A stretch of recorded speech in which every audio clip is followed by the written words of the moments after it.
You're listening to Dramas Over Flowers with Saya, Anissa, and Boromir.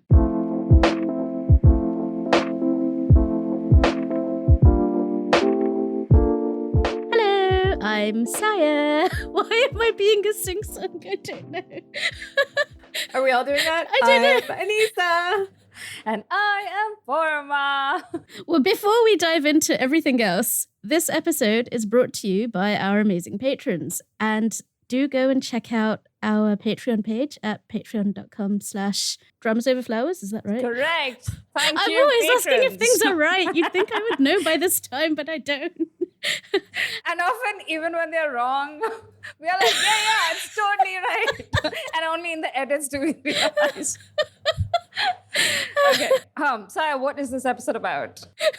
Yes, what is this episode about? This episode is about how I fell down a rabbit hole of variety shows, which began with In the Soup Friendcation and hasn't ended yet. And I'm still on my 34,000th BTS video. There we are. and you managed to drag the two of us, but especially me, down that rabbit hole. Because Anissa at least had context for this universe. Oh no, Anissa's not. sensible. She knew that she couldn't go there. And I actually don't want to encourage her because it's we all have limited bandwidth. Yeah, I have been down the boy band rabbit hole, the fandom rabbit hole before. So can we start with you telling us a little bit about whether you want to start with variety shows or your boy band fan? Yeah, I don't really. I mean, my boy band, I'm making it sound much more intense. I mean, I never got to that phase of like ultimate fandom and all of that because it's just not my. I don't know. I don't feel comfortable with that. It's partly not my personality, but it's also just like at the time when I was really into Big Bang, as an international fan, there wasn't really much that I could do. Mm-hmm. And I wasn't like able to go to the concerts, even when I think they had like one American tour, like one tour that came to the US, like during that time, and I wouldn't have been able to go regardless. So it was very much like watching their videos, listening to their music, watching every variety appearance that I could find. And that was around the time, I don't think I got into variety shows because of them, but I did get into K-pop because of them. It was actually because of at the time I was much more into Japanese dramas because I started with Japanese dramas and then I got into Korean dramas when I ran out of Japanese dramas to watch and then I stuck to Korean dramas. Although I still love Japanese dramas, I just don't watch them as much. And they had done an OST for this Japanese Nuna romance that I was watching. And I loved the song so much. And I looked up the artist and I was like, oh, this is actually a Korean group. So then I just loved their music and their vibe.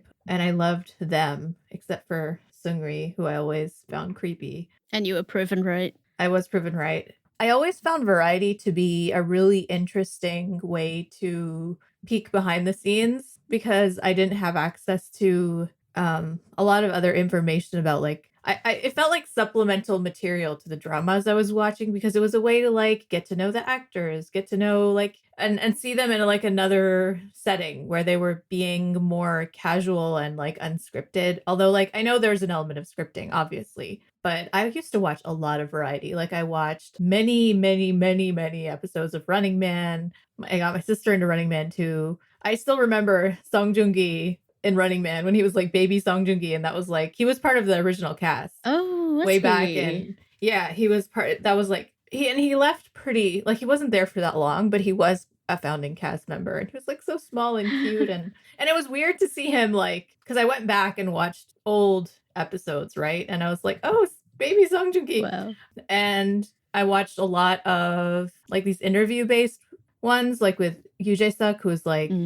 The master interviewer, in my opinion. Yeah. Yes, he's the godfather of variety, and he's just like out of the really like big names in variety sort of hosting and emceeing. He's the one whose style I always loved the most. We also had Kang Ho-dong, who was very like aggressive and shouty, and like that was just his aesthetic. He was just very overwhelming as an MC. Like his presence is just really overwhelming, and I just didn't I found that he overshadowed the guests too much, and I didn't really enjoy his style. But Yoo Jae-suk is a very approachable. He makes the guests feel comfortable, but he also like he doesn't hold back from like needling them or getting them to reveal things that they might not be. Like he puts them at ease, and they kind of drop their guard, and then they say things that they might not be intending to say. So, and he's also just like really funny. So I watched a lot of what's the one that was in the sauna? I can't remember, but they would always be sitting Happy in a sauna. Together?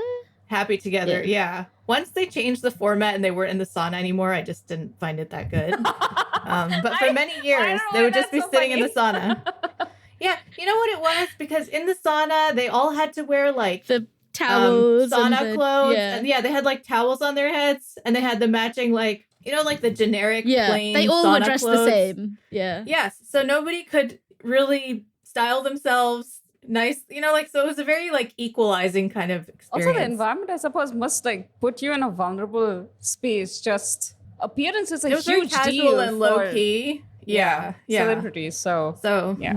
So that was kind of a lot of my early on variety experience. So I just really and I've watched a ton of One Night in 2 Days. Yeah, we know that. Yes, you guys have heard me talk about that.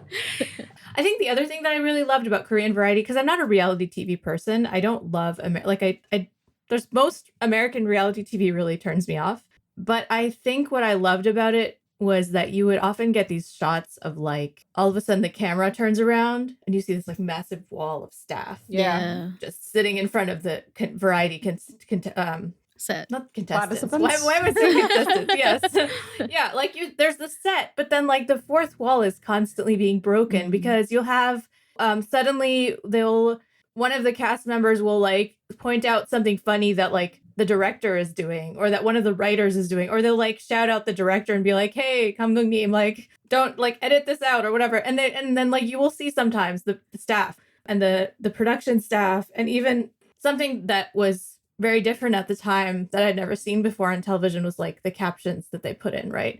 And so and many times, like what was happening on screen wasn't that funny, but the caption was so hilarious that you would just be dying because you have these like snarky comments put in by the editor, like by the production staff later on, where they're like pointing out things and, like creating a story almost in captions later on. Or like, you have, for example, like somebody introducing themselves in the beginning of the episode, and then they like flash forward and show you some like clips of later on how they completely, like it'd be somebody who's like, oh, I'm really shy, like I don't get along with people, and then you see them like later they're just like having the time of their lives and like going crazy, like stuff like that.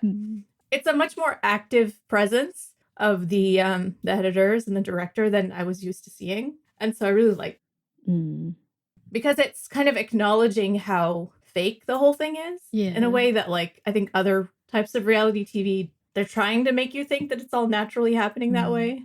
But I'm like, hey, just embrace the fact that it's all scripted and fake. Like it's not like we don't know. Also, weirdly, in pointing out how fake it is, it kind of makes it feel more real as well. It does. So it does. It gives you that clever sense of authenticity. It like returns that sense of authenticity that you've already lost by turning it into a reality show, which is interesting. How much do you think the variety and reality space added to your liking of a band like Big Bang?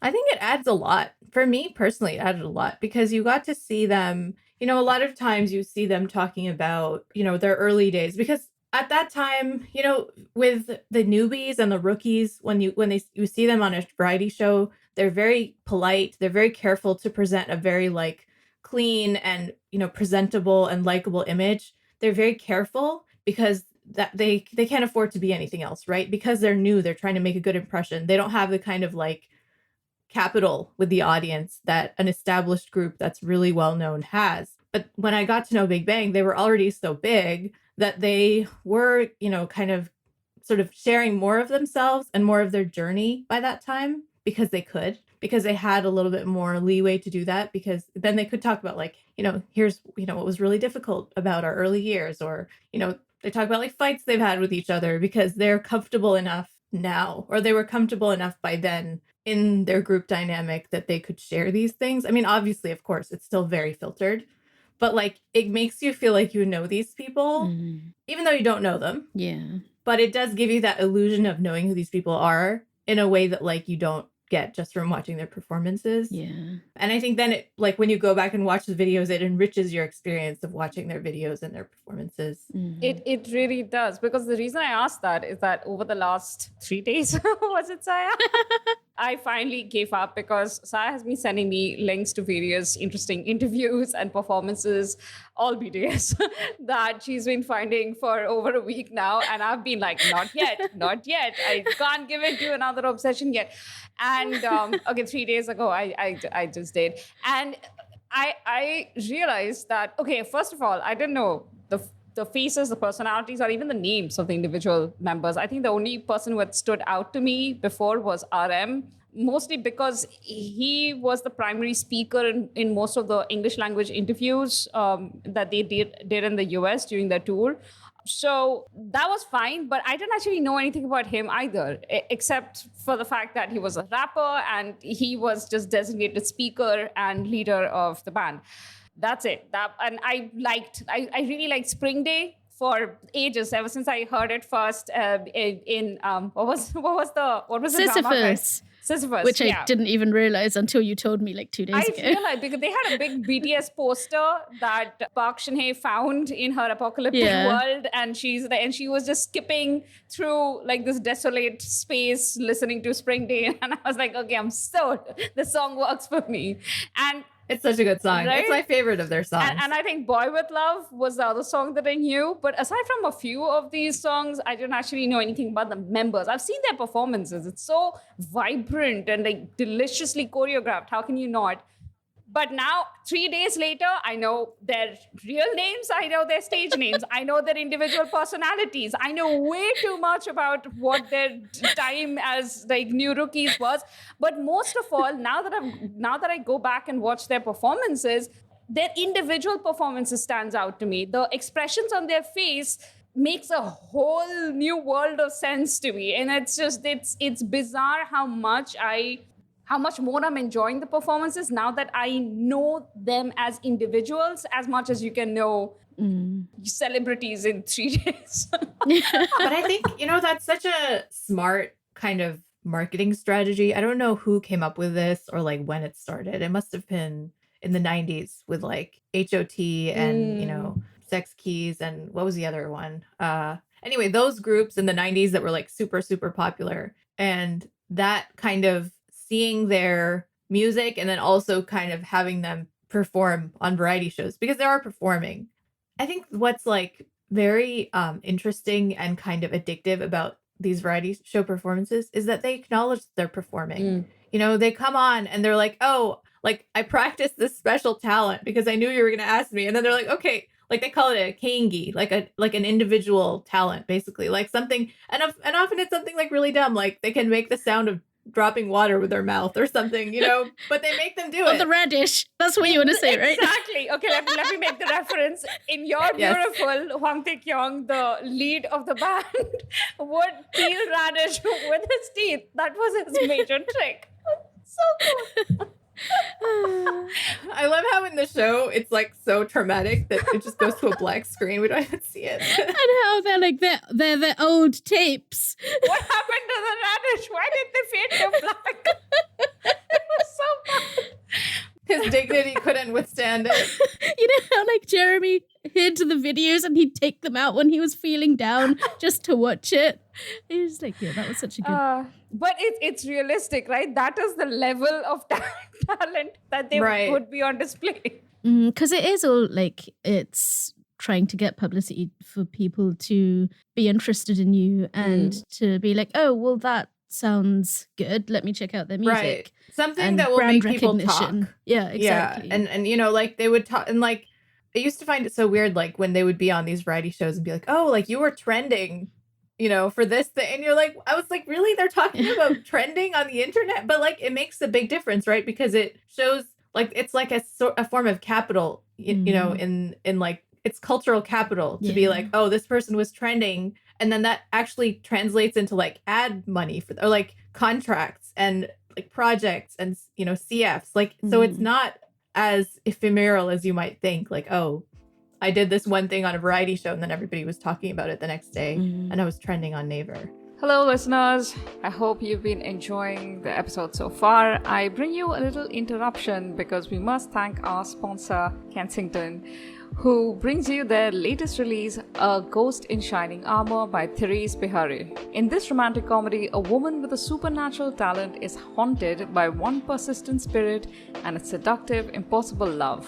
Gemma Daniels has never been quite the down-to-earth woman her adoptive parents raised her to be. She even has a unique gift. She can see ghosts, and she likes helping them settle their unfinished businesses. But the stranger she impulsively kisses on a bed is not only a phantom, he is determined to help her. And the only way Gemma can explain his presence is to start pretending that they are a real-life couple. Levi Walker lived and died to save his sister. Now he's got a second chance at life if he assists Gemma in reuniting with her long-lost sibling, and then never sees Gemma again. But as he starts to enjoy her irrepressible personality, he begins to find it very hard to abide by any rules at all. So Gemma is falling for a ghost with a dilemma, while Levi must decide what loyalty and living is truly all about. They must risk being real with themselves and each other if they are ever to claim true love. Author Therese Bihari is a South African romance writer of several acclaimed novels, including And They Lived Happily Ever After and the One Day to Forever series. If you have enjoyed the works of Abby Jimenez, Alicia Rai, Gwenda Bond, or Irene Sterling, then A Ghost in Shining Armor will be right up your alley. You'll find a link to the book in the description. Like, if we go right back to sort of the mid-late 90s, that was when I got into the Backstreet Boys, as everyone my age at that point was. So that whole period of, 12 to until about maybe 15 or something. And this is very pre-internet, just the only way you could access information about these artists that you liked was, at that time for me, it was print magazines. And so, for example, if there was a music show, like we had this really famous one called Top of the Pops, where you would have like the top 10 songs of the week would have like the artists coming in and performing and stuff like that. Those were like weekly shows. That was the one I remember. But there were other things like in like Saturday morning TV, very sort of young people, kid-oriented stuff, where they'd have them as guests doing those things. And I never watched that kind of TV because our TV window was really limited. We were allowed to watch TV at a particular time. We were allowed to watch a particular type of parent-approved program. And like that was it. That was TV.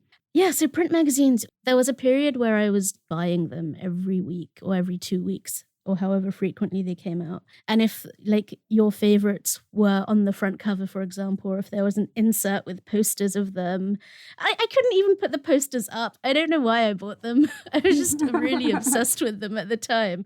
And I look back on it now and I can see it was like my special interest at that time. So I just had to know everything. And the quality of the interviews, though, I think about that now and I'm like, they were not deep. They were just they were not even, like, they were the surface of the surface. They would ask things like, what's your ideal girlfriend? And what's your ideal date? And you're just like, and I was talking to you about this the other day, Borma, about like the BTS interviews versus the Backstreet Boys interviews, even now. Like BTS are effortlessly kind of deep.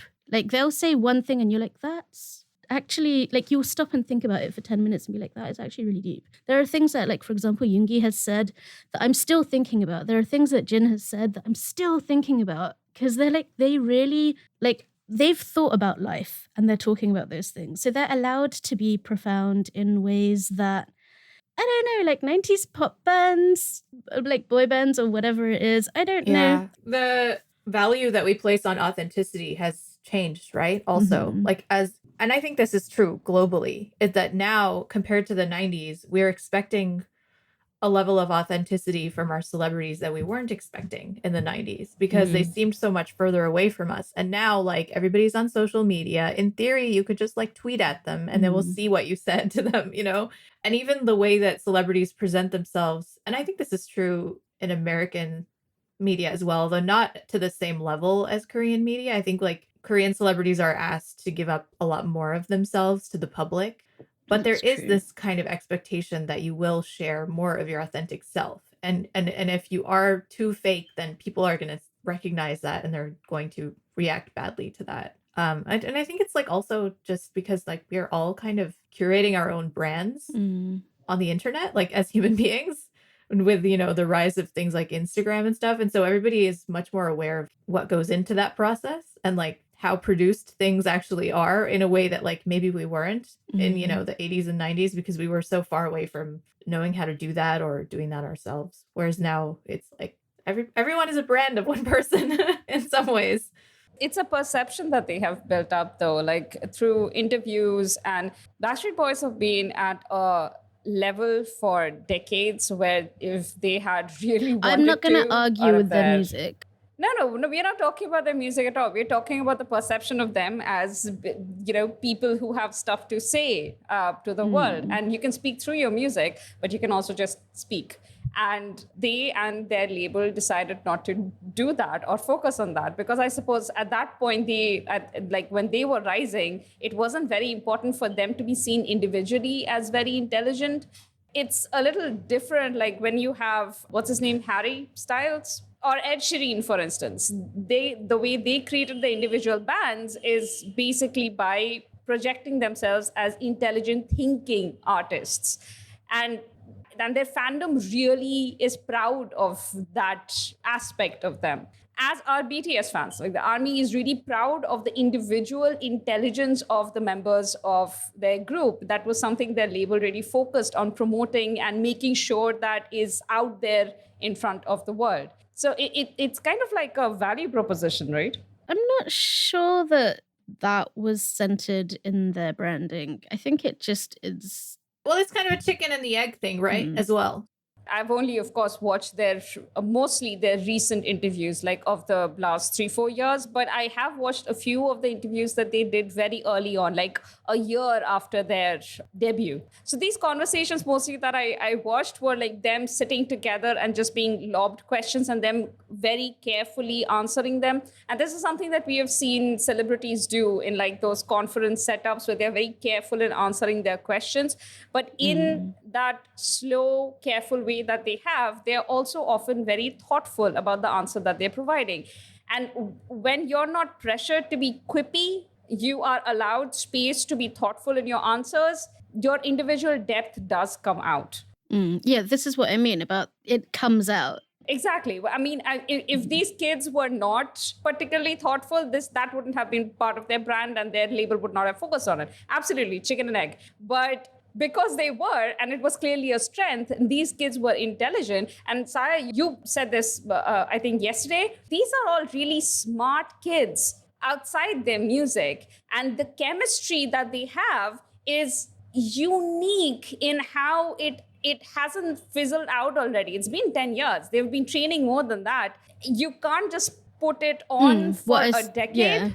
But the magic that they had must have been very apparent to their label from the very beginning, right? It's so the intelligence, their chemistry, the fact that they've been able to create music together. Their ability to work together, yeah. It's like so many things have to come together and yeah, not even just the brand. I mean, I feel like the brand is just kind of like almost an afterthought. But the things that had to align to create the BTS that exists now, that there's so many things that had to align.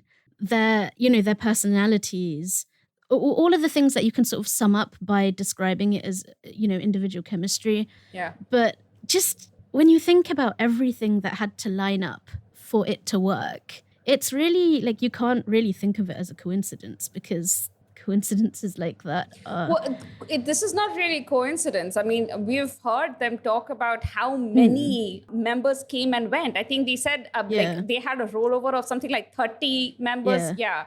These were testing environments. Like they had this 2-room apartment where they had like 7 to 8 kids, at times 9, I think more than that, just like stuff, and they were practicing the most they had together. Was 11 in one room. But like what I'm saying is, I'm not saying, the thing is, they're not the only band. They are the biggest, and there is a reason that they're the biggest. And it's, there are many reasons, but like at the core of it is that there's an inimitable chemistry in these 7 individuals being put together at the right time with, you know, their specific environment, the people who are around them who are, you know, able to bring out the best in them, the way that they are able to bring out what, you know, the best in each other, and to be able to deal with the worst in each other. Because, see, one of the things that really strikes me about BTS, and like we were talking about yesterday, I think in our chat where, where we were talking about like who our favorites are, and like my favorite member is Jin, and like there are many reasons why he's my favorite, and none of them is his face, his worldwide handsome face, which, you know, 100%, I'll give that to you because you can't argue with the truth. But like the thing that really sort of, I guess, that I personally relate to in a lot of Jin's experiences and in a lot of sort of, I guess, my early life experiences and being in that similar kind of working environment of having this group of people that you're with, where you live with them, you eat with them, you're sleeping in the same spaces, you are getting in each other's space all the time. And there is a lot of tension and there is a lot of friction. But how then still does that friendship group survive 20, 30 years later? Because you've found a way to sort of soften each other's edges, and like when things go wrong, you are able to talk about it and figure it out. You are able to recognize each other's qualities and recognize when, you know, when whoever is working hard, you're able to say, you know what, you're working really hard. And it's also something I feel like, although our relationship is younger than the relationship that, you know, the friendship group that I'm thinking about, which was like a kind of a working friends group that I had growing up, I was with those people for like more than a decade, like very actively in that sort of high pressure situation a lot. So I recognize those things down to, you know, sharing a room where 7 of you are sleeping, 3 of you are taking the floor, you rotate who takes the bed, you climb over each other, you know, all of those things like that. I related to that a lot because I've lived through that myself. But I also find the creative working relationship where you're managing, where the creative working relationship where the work is sort of inextricably linked with your friendship.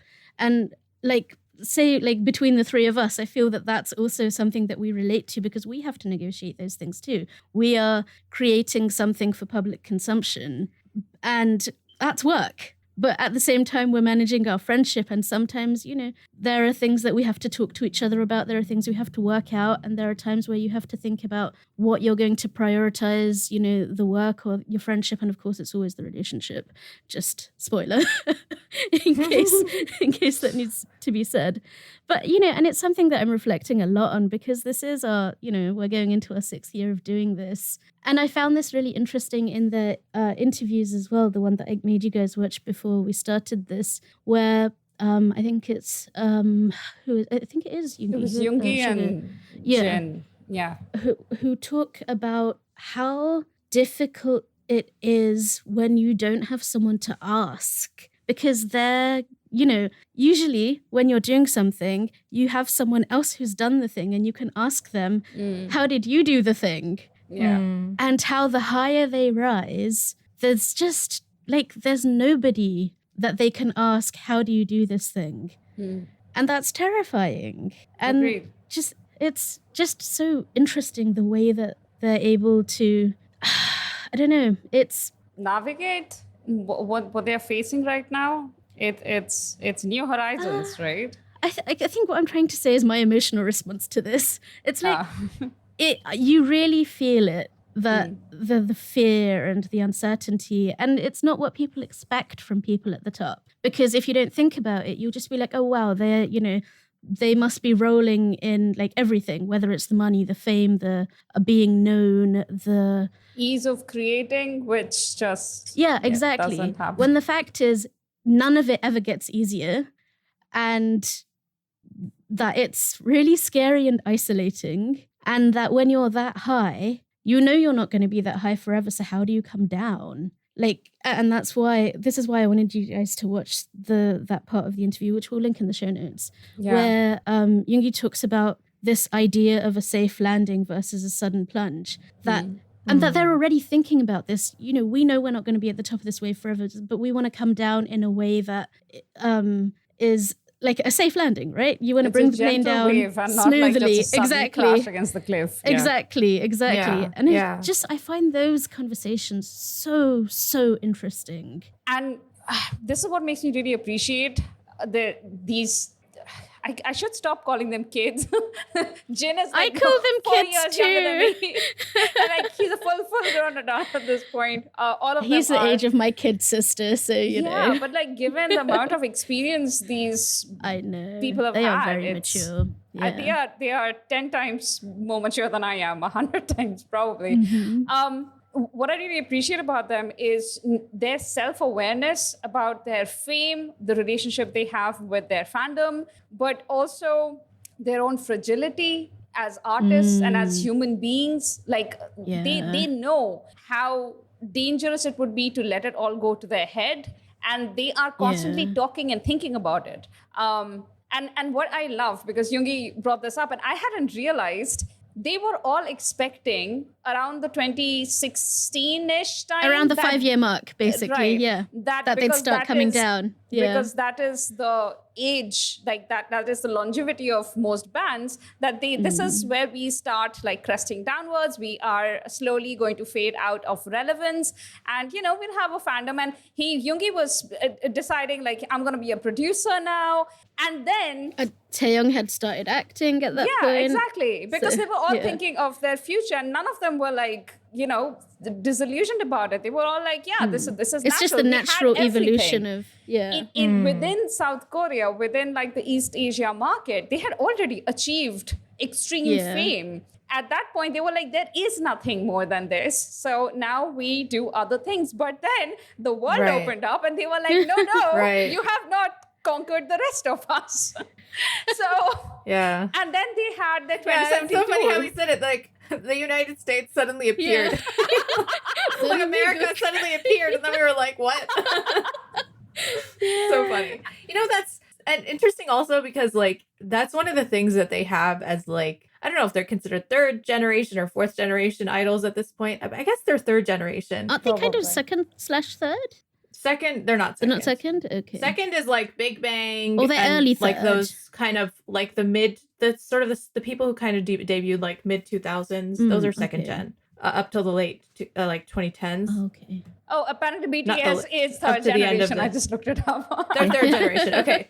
Yeah. So All of- because they're all third of- generation, they have sort of the benefit of watching so many of these groups before them kind of come to fame, rise really high and then either crash and burn or just have like a sort of a slower descent. And so they've had time to think about like what the future is going to be like for them. They've also seen a lot of groups try to break into the US market and ultimately not really have much success and then come back and then in the domestic market they've also faded out of relevance. And so they probably made a conscious decision that they didn't want to do that and to not be too greedy for too much and just be like, okay, I'm not saying those other groups were greedy, but I'm just saying like they probably thought, well, if we have a really successful domestic career, like That's what good more do we enough, want? yeah. Yeah, exactly. So this was like something that they hadn't even thought about or imagined, and then it just kind of landed in their laps. And then Yeah.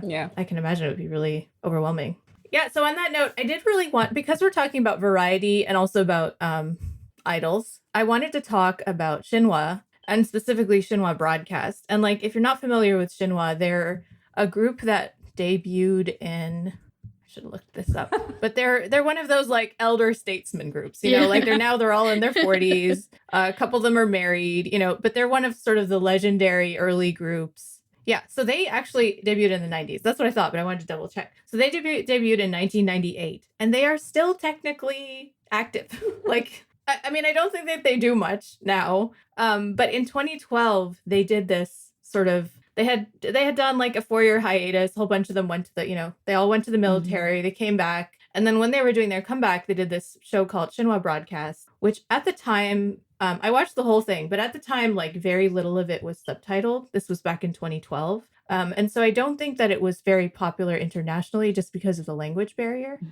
But I wanted to talk a little bit about format because I feel like there's, these very structured, in my mind, and I mean, this is just my own classification, but in my mind, there's 3 kinds of variety shows. There's this highly structured, highly produced, very, kind of fast paced and sort of like almost like not high tension exactly, but it's kind of like a heightened experience where like a lot of things are happening. And those are the shows, you know, like One Night in 2 Days, like We Got Married, like Running Man, where there's like a concept, there's, you know, very defined roles for both the hosts, MCs, Yeah. and the guests, and like you know, people come on, they do something, you know, whether it's One Night 2 Days, they have to do all these like games and challenges, and they're traveling around, or with We Got Married, you get assigned to a fake spouse, and you have to do all of these like, you know, like sort of Couple milestones of things. of newlywed life together, and it's extremely staged and scripted, but there's some kind of enjoyment in that. So there's that kind of show. I watched a lot of We Got Married. I'm ashamed to admit. Back in the day, way back in the day, I was like, this is so messed up, but I can't stop watching. And there's also the ones that I think really started with 3 Meals a Day, which the first 3 Meals a Day was in 2014. There's been a bunch of other seasons now.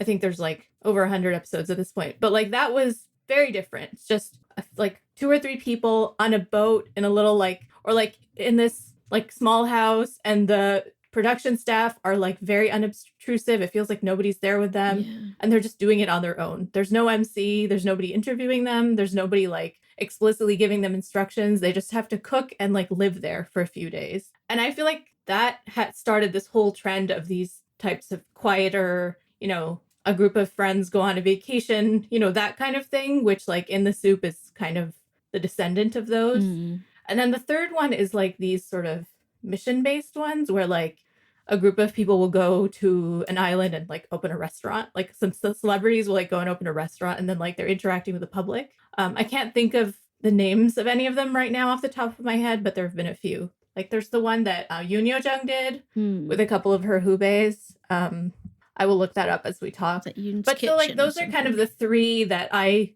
feel like are the broad categories. Yeah, I think it's Yoon's Kitchen. You're right, Saya.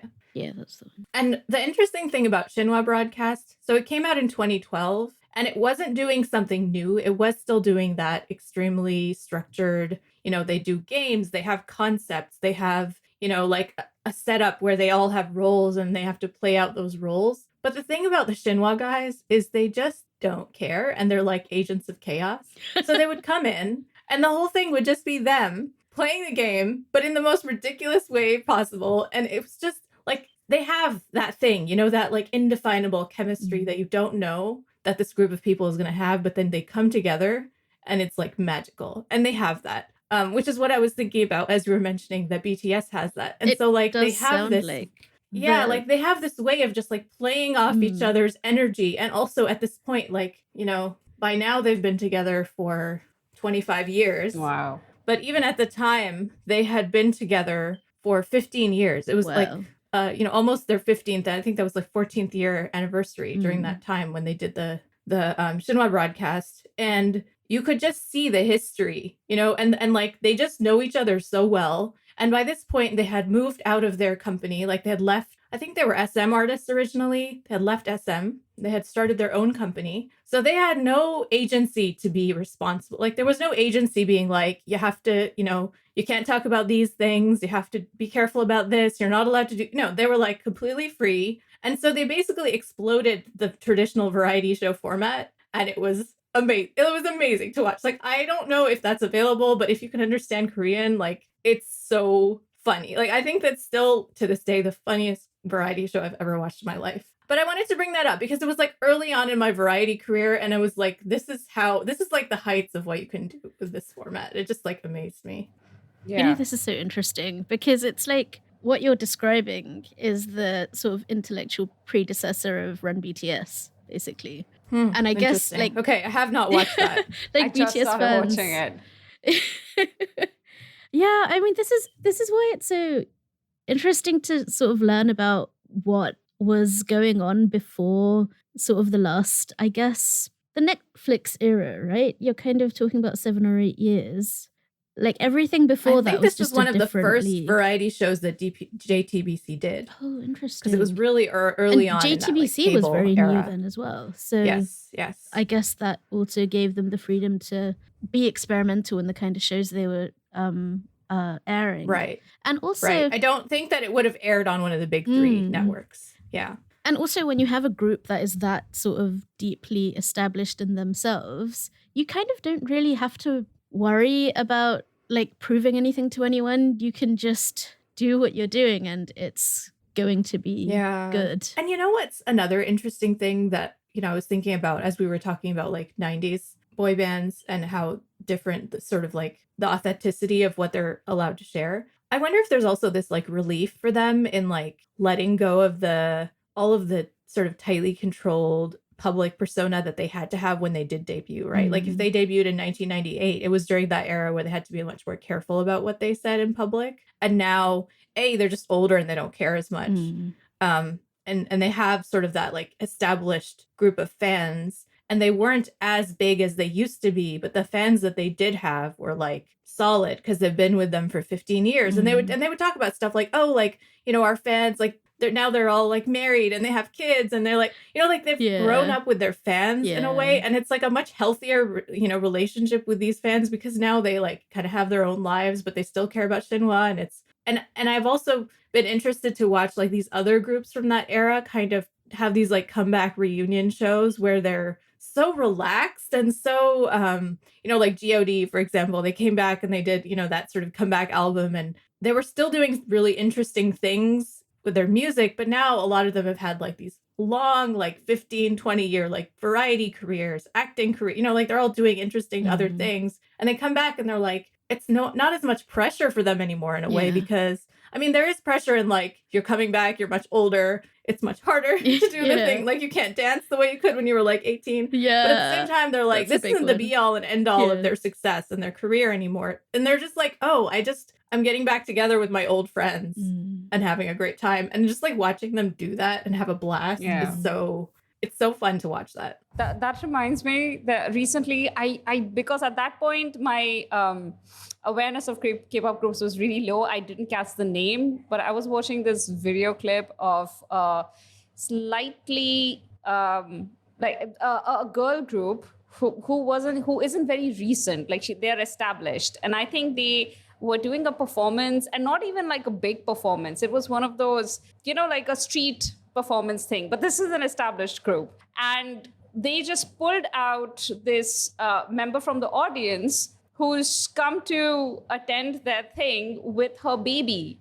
And she was like, this fan, like the member, the girl group member knew this fan's name. And she was like, she's come to every one of our performances. And now she's here with her baby. And like all of the members kind of get together and coo at the baby for a moment. And the thing is, that is like a real and spontaneous interaction that was caught. And I was so like just generally happy to see it, even though I have no context for this. Like I don't follow the girl group. But it was just so sweet. Oh, and I wanted to mention, like, if you're not familiar with Shinhwa, Eric Moon is probably the most famous in that group, and we love him as an actor too. So he's definitely my favorite from that group. But they're all delightful as a group. They're just hilarious, like just 5 hilarious ajushes. Anyway, I wanted to actually pick up on a couple of things that you were saying, Nisa. Well, firstly, the whole, that idea of like your fans growing up with you. It's interesting, like for us, I guess, and I guess let me not speak for you, I speak for myself. For me, sort of reaching this age and being able to look back at the groups that I liked as a teenager and as a kid in general. And like, for example, Backstreet Boys, they haven't disbanded. They've had periods of sort of lesser activity, and they all have families, and they are living again those sort of normal lives that you would hope someone at that stage of life would be able to just sort of lean into and relax and whatever. But they've also continued to just sort of be present in the sort of the cultural scene in a way that many groups do not manage if they stay together without disbanding. And so you also hear these same stories from like Backstreet Boys fans who are like, when I was a teen, when I was a tween, when I was a kid, my dad or my mom or whoever took me to a concert, and now I'm taking my kids to them as well. And it's, and like that ability to create something that appeals to people across the age spectrum, but also continues to appeal to them after like 25, 30 years. That's no mean feat. That definitely is something that you deserve a recognition for.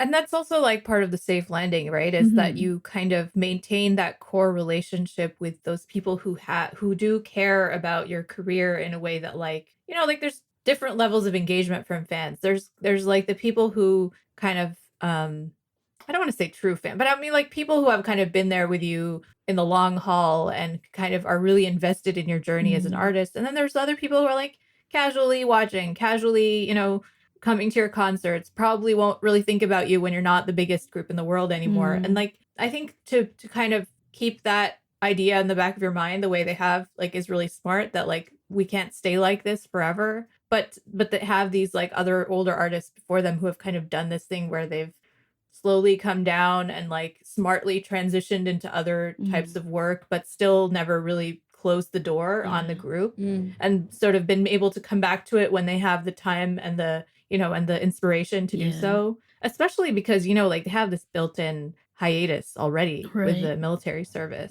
So they kind of have to already be prepared for this sudden drop in like attention and popularity already. The other thing I was going to add, sort of onto what you were saying about Shinhwa is, what you were saying about them aging and about them not being capable of doing the same choreo like in the late, in their 30s and 40s that they would have been capable of in their teens and 20s.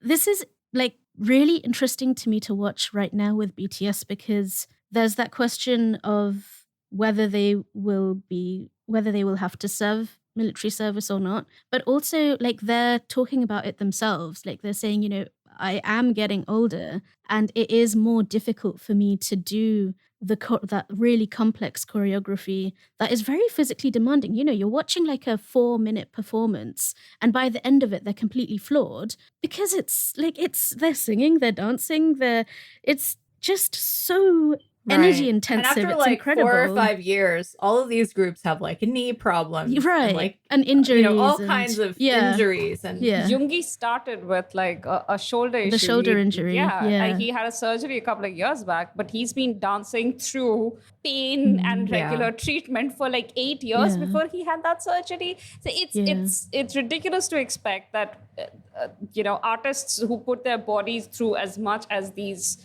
people do would not eventually just want a break. And not only are these like performances and the preparation for it so exhausting, the schedules that these people are on, like they're doing it on no sleep and not a lot of food either, right? Like we know how, especially early on in their careers, in order to even get the kind of opportunities to be in front of the screen, like they have to just hustle like nobody's business. And I mean, I'm sure that's partly just the agency being like, you have no choice, but like they're just constantly driving from one shoot to the next, so that like they don't have time to breathe even. I don't think at this point they even question that. That seems, and the reason I say that is because in that U-Quiz series of videos that Saya had us watch in preparation for this recording. Forced us to watch. I made you do homework. We like watching it. I think it was Namjoon who was talking about, Aram who was talking about how during the lockdown period when they didn't have performances